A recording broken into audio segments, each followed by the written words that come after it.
नमस्कार, बहुत स्वागत है आपका न्यूज 18 आप देख रहे हैं और आपके साथ मैं हूं अंशिका पाठक। क्या आप भी लगातार हेडफोन, ईयरफोन या फिर ब्लूटूथ का इस्तेमाल करते हैं? तो ये आपके कानों के लिए नुकसानदायक भी हो सकता है। इसके चलते कई युवाओं में सुनने की क्षमता पर भी असर पड़ रहा है। देखिए खास रिपोर्ट।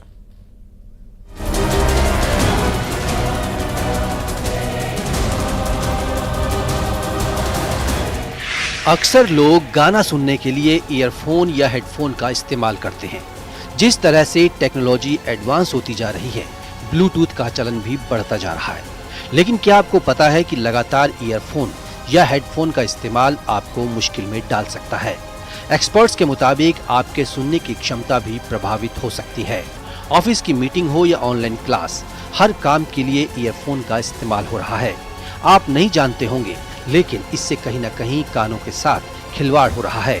घंटों तक हेडफोन कान पर लगाना खतरनाक साबित हो सकता है। आज के समय में हमारे लिए जितना ज़रूरी मोबाइल फ़ोन्स हो गए हैं, उतना ही ज़्यादा ज़रूरी ये छोटा सा बॉक्स या ईयरफोन्स हो गए हैं, जिनको ज़्यादातर लोग घर से निकलते वक्त या फिर घर में हर समय अपने साथ ही रखना पसंद करते हैं। फिर चाहे वो एंटरटेनमेंट के लिए हो, गाड़ी चलाते समय या फिर ट्रैवल करते समय म्यूज़िक सुनने के लिए हो, या फिर कॉलिंग के लिए ईयरफोन का इस्तेमाल करना हो। हर कोई ईयरफोन्स पर आज पूरी तरह से निर्भर करता है, लेकिन ईयरफोन्स का लंबे समय तक इस्तेमाल करना आज लोगों में गंभीर समस्याएं पैदा कर रहा है। खास करके युवा वर्ग में इसको लेकर दिक्कतें ज़्यादा दिखाई दे रही हैं, जिसको इग्नोर करना कई लोगों में बहरेपन जैसी गंभीर समस्याएं पैदा कर रहा है। तो ईयरफोन का भी आज का इस्तेमाल बहुत बढ़ गया है। कार में ईयरफोन लगाए हुए लोग रोड क्रॉस कर रहे हैं, अगल बगल जा रहे हैं, मॉल घूम रहे हैं। तो ईयरफोन का इस्तेमाल में बहुत सिंपल सा रूल आता है, 60-60 का रूल।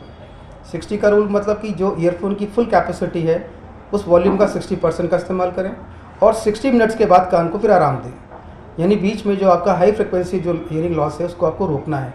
नहीं तो लगातार इस्तेमाल करते रहने से स्कैल्प में या बोन पे जहाँ पर ईयरफोन आप डालते हैं, वो pain, ear infection, hearing loss और टिनाइटस, ये सारी समस्याएं आपको आगे चल के काम आएंगी। ज्यादा समय तक ईयरफोन के इस्तेमाल से कान की नसों पर दबाव पड़ने लगता है, जिससे नसों में सूजन की समस्या बढ़ जाती है। कान में खुजली होना स्वाभाविक है। इसके लिए हम ईयरबड्स का इस्तेमाल करते हैं, लेकिन इसमें भी सावधानी बरतनी जरूरी है, नहीं तो कान में समस्या आ सकती है। एक तो ईयरबड का बेतहाशा इस्तेमाल करना और दूसरा ईयरफोन का इस्तेमाल करना। बड जनरली दो तरह के मार्केट में अवेलेबल है, एक मेडिकेटेड, एक नॉन मेडिकेटेड। पर दोनों ही बड के साथ क्या प्रॉब्लम है कि जब आप कान में ओवर साइज बड का इस्तेमाल करते हैं तो कान में इंजरी करता है। दूसरा, बड जो आपके कान में जो नॉर्मल वैक्स है, इसको अंदर पुश कर देता है तो और इम्पैक्टेड हो जाता है। तीसरा, अपने साथ बैक्टीरिया, फंगल, ये इन्फेक्शन बड के इस्तेमाल से बहुत कॉमन है। कानों को लंबे समय तक ठीक रखने के लिए कुछ सावधानी बेहद जरूरी है। तेज आवाज में टीवी और म्यूजिक नहीं सुनना चाहिए। एक ही कान से ज्यादा देर तक मोबाइल पर बात नहीं करनी चाहिए। इस बात का ध्यान रखें कि म्यूजिक सुनने और बात करने में ईयरफोन का सीमित इस्तेमाल हो। डीजे और साउंड बार स्पीकर से दूरी बनानी चाहिए। वाइब्रेशन की वजह से कान के सेल संवेदनशील होने लगते हैं। इसके अलावा अक्सर लोग जरूरत पड़ने पर एक दूसरे से ईयरफोन को बदलते हैं। ईयरफोन की अदला बदली से कान में संक्रमण की आशंका बढ़ जाती है, क्योंकि किसी और का ईयरफोन इस्तेमाल करके आपके कान में बैक्टीरिया आ जाते हैं। इसलिए जब भी आप किसी और को अपना ईयरफोन दें तो वापस मिलने पर उसका स्पंज साफ करने के बाद ही उसे इस्तेमाल करें। Bureau report, news 18।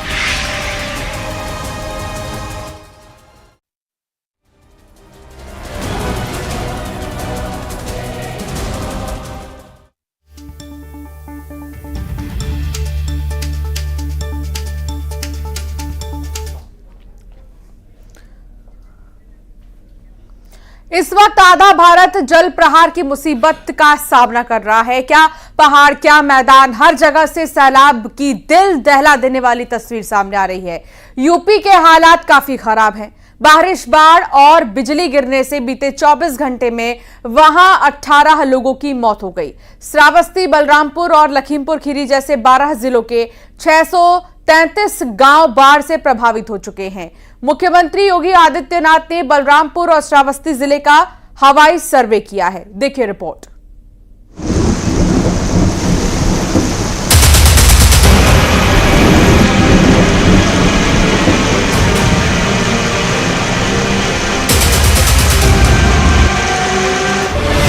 तस्वीरें जो बेबस कर देती हैं, तस्वीरें जो डराती हैं, तस्वीरें जो सिस्टम को ध्वस्त कर देती हैं, तस्वीरें जो कुदरत के कोप को बयां करती हैं। देश के कई हिस्सों में सैलाब ने मुसीबत के सारे दरवाजे खोल दिए।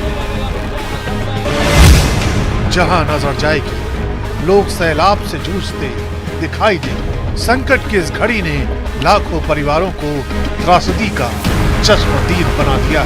लहरों के प्रचंड वेग ने इंसान के बनाए सारे सिस्टम को फेल कर दिया। यूपी के अलग अलग जिलों से आई इन तस्वीरों को देख लीजिए। डैम से छोड़े गए पानी ने चप्पे चप्पे को अपने शिकंजे में कस लिया। पहाड़ों से छोड़े गए पानी ने शहीदों की नगरी शाहजहांपुर की पूरी तस्वीर को बदल दिया है। नदियों में उफान इस कदर है कि लोगों के गले तक पानी पहुंच गया। सबसे ज्यादा दिक्कत नदियों के आसपास के इलाकों में हो रही है, जहां लोगों के घरों में सैलाब का पानी घुस गया।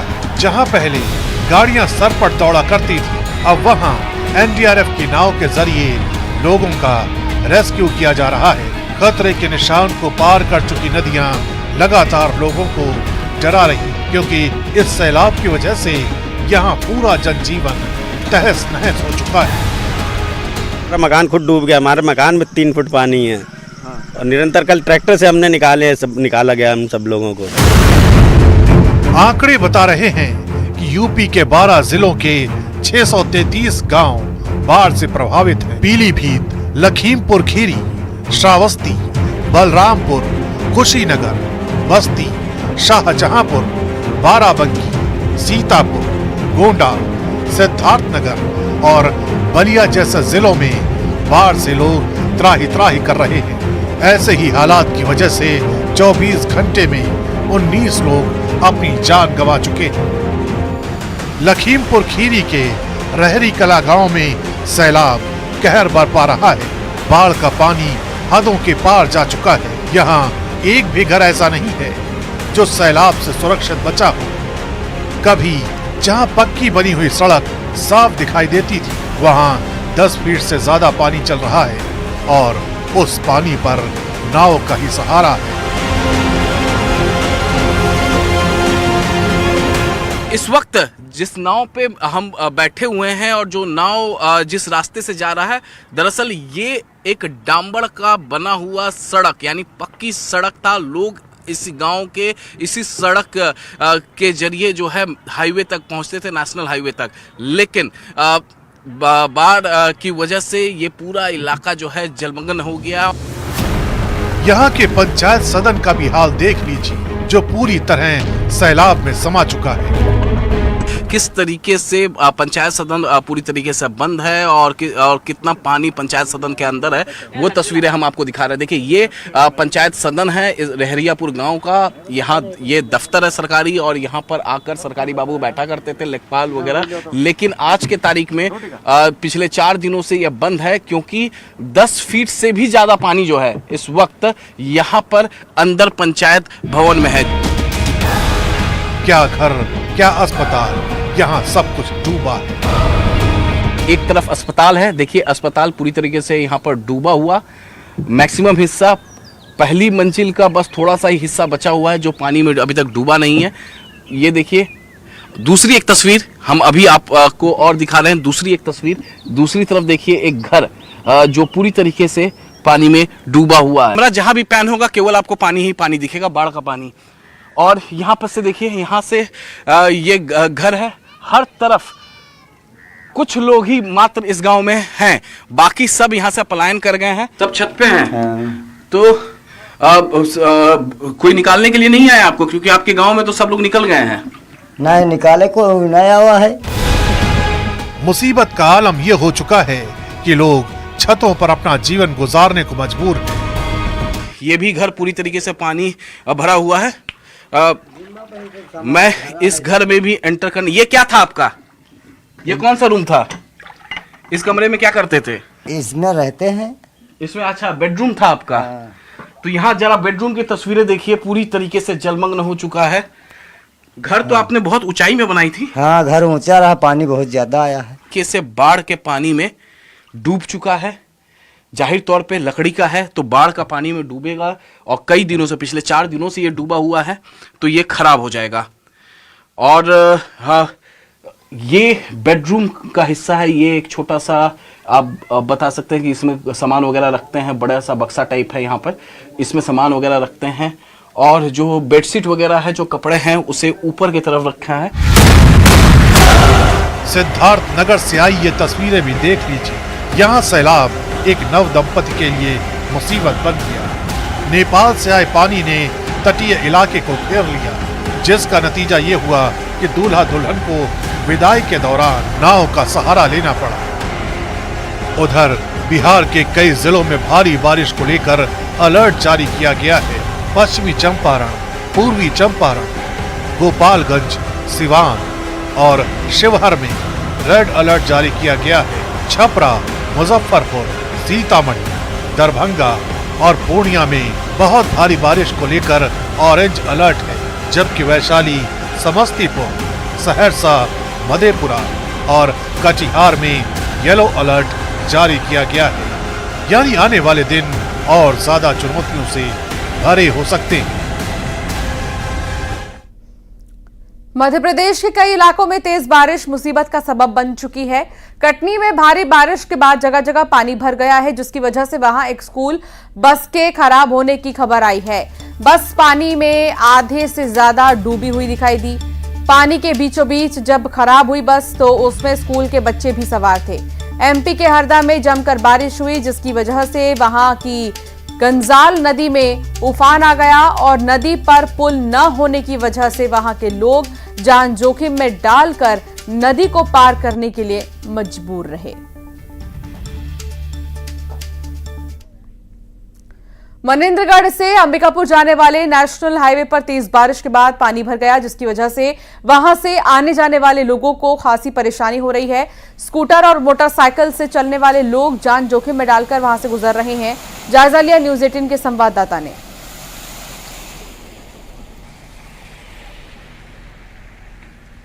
जो हो इसी सड़क में हूँ। आप देख सकते हैं महज कुछ ही माह पहले, कुछ ही साल पहले यह सड़क का निर्माण हुआ था। ऐसे में नेशनल जो विभाग है, एनएच विभाग है, देख सकते हैं निर्माण किस तरह से किए हैं और ये सड़कें गाड़ियां निकल रही है, किस तरह से जो है गाड़ी के पहिया जो है वो डूब चुका है। ऐसे में आप समझ सकते हैं किस तरह से काम हुआ है।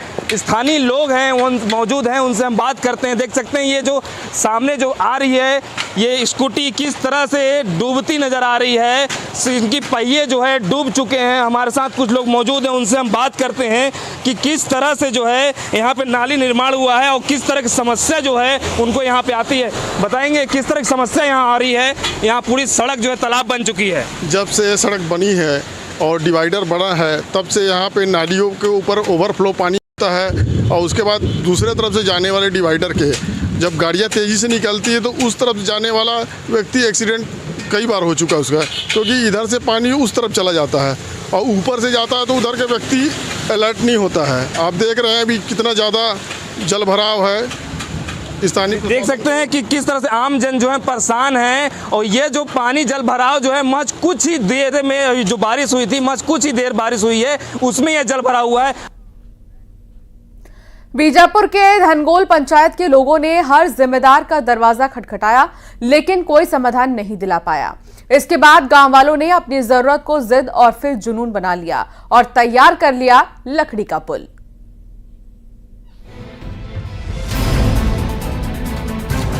जद्दोजहद से भरी है नक्सल प्रभावित बीजापुर की जिंदगी। हर छोटी बड़ी जरूरत के लिए तरसते गांव वाले अफसरों और नेताओं की तरफ देखते हैं।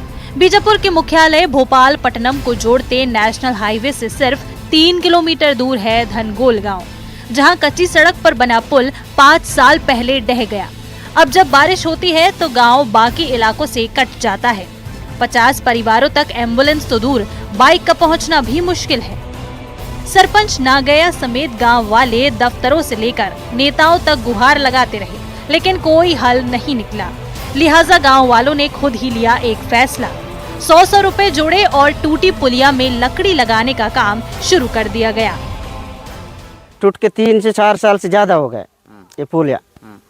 तब से हम लोग गांव वाले लोग जितने भी जो भी हैं सब लोग शासन प्रशासन से, जनपद पंचायत से लेकर कलेक्टर तक के कई बार मांग रखे, आवेदन बनाए हैं, सरपंच सचिव से बोलकर आवेदन प्रस्ताव बनवा के कई जगह दिए हैं, जनपद पंचायत में भी दिए, कलेक्टर साहब के भी दिए, विधायक साहब को भी दिए हैं, लेकिन इसका कोई सुनवाई नहीं हुआ है। बहुत सारा दिक्कत हो रहा है सर, जैसे कि कहीं जाना है, किसी को पेशेंट को लेकर जाना है, या तो फिर अभी जब जैसा कोई लाश को ले जाना है, या तो फिर कोई पैसेंजर को लेकर जाना है, ये सब ऐसे, या तो फिर राशन लेके आना है, इन सभी चीज़ों का दिक्कत यहाँ पर आता है सर, बहुत सारा।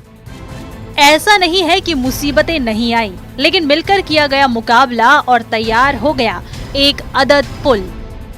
परेशान आने जाने का बहुत दिक्कत है सर, इसलिए परेशान हो रहे। मैं सरपंच जैसा बना वैसे ऐसे कोशिश कर रहा हूँ, कोई मदद दे रहे नहीं है।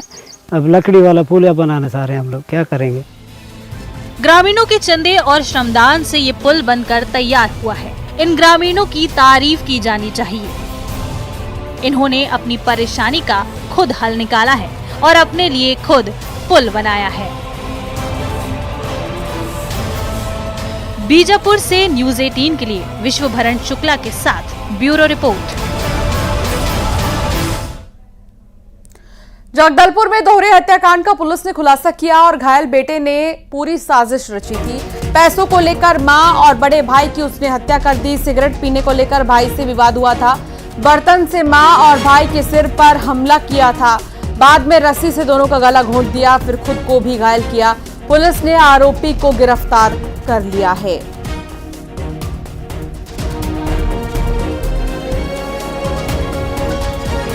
पैसों को लेकर विवाद चल रहा था और रिश्तों का कत्ल यहां कर दिया गया, खुद को घायल किया। आरोपी को गिरफ्तार कर लिया गया है। आगे की कार्रवाई पुलिस जो है करेगी। डबल मर्डर का मामला सामने आया है। रस्सी से मां और भाई का गला घोंट दिया भाई ने। पूरा विवाद पैसों को लेकर शुरू हुआ और वो भी सिगरेट पीने के लिए। बर्तन से मां और भाई के सिर पर कई बार वार किया और उसके बाद रस्सी से गला घोंट दिया।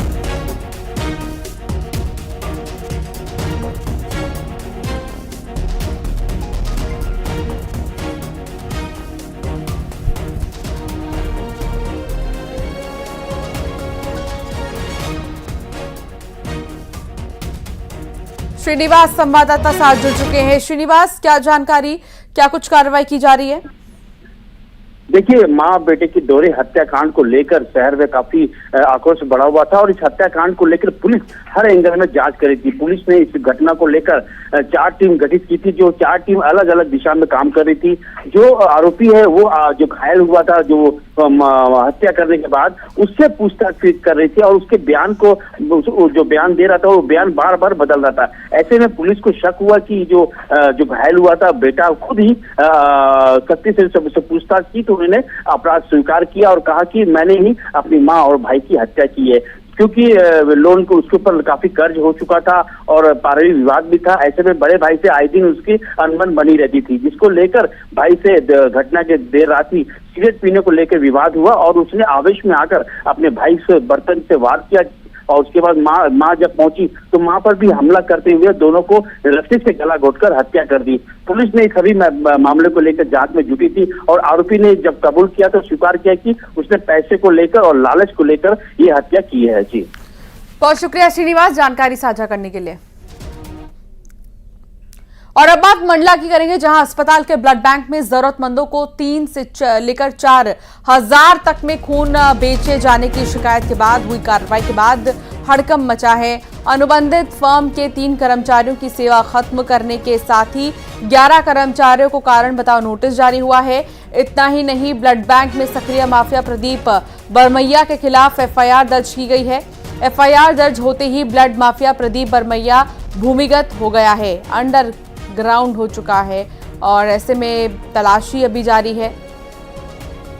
ब्लड बैंक में कार्रवाई के बाद हड़कंप मच चुका है। यहाँ निकला बाहर तो एक आदमी मेरे को मिला कि कहा भाई ब्लड की ज़रूरत है, का ऐसे करके पूछ रहा, तो मैंने कहा हाँ जी हाँ भैया ब्लड की ज़रूरत है। तो बोले इतना पैसा लगेगा, ब्लड मिल जाएगा। हमने कहा और हमारे कोई जान परिचित नहीं है यहाँ, तो हमें ज़रूरत है भाई, तो हम चाहिए ऐसा बोला। तो ब्लड हमने पैसा दिए उसको, ब्लड हमें बुधवार के दिन मिल चुका। इसके बाद तीसरे दिन की बात भी चल रही थी। उस दिन अभी लाल पर्ची दिए डॉक्टर ने, तो हम उसके लेके ब्लड बैंक की तरफ जा रहे थे तो वो फिर मिल गया। जैसा लाल पर्ची देखा और वो फिर पूछने लगा कि फिर चाहिए कि मैंने कहा हाँ, बात चला लेकिन उस दिन नहीं हो। जानकारी प्राप्त हुई थी कि वहाँ ब्लड बैंक से कुछ पैसों का लेन देन हुआ है, तो फूल सिंह मसराम मर्शकोले उसके द्वारा जानकारी दी गई थी कि मेरे से 3400 रुपया ले लिया गया है और मेरे को फ़ोन नंबर मिला है। तो उस फ़ोन नंबर से बात किए तो उसमें प्रदीप बरमैया का नाम आ रहा था। उसका मतलब पुलिस में भी FIR कराई गई है और जितने भी ब्लड बैंक के कर्मचारी थे 11 कर्मचारियों को कारण बताओ नोटिस इशू। छत्तीसगढ़ से गुजरने वाली ट्रेनें एक बार फिर से रद्द कर दी गई हैं। बिलासपुर मंडल में ऑटोमेटिक सिग्नलिंग के काम के चलते 8 एक्सप्रेस और 13 पैसेंजर ट्रेन को आज रद्द कर दिया गया। ऑटोमेटिक सिग्नलिंग का काम 16 जुलाई तक चलेगा और इस दौरान 11 एक्सप्रेस ट्रेनों को बीच में भी रद्द किया जाएगा। ट्रेनों के रद्द होने के चलते 29,000 से भी ज्यादा यात्रियों को यात्रा में बदलाव करना पड़ा है।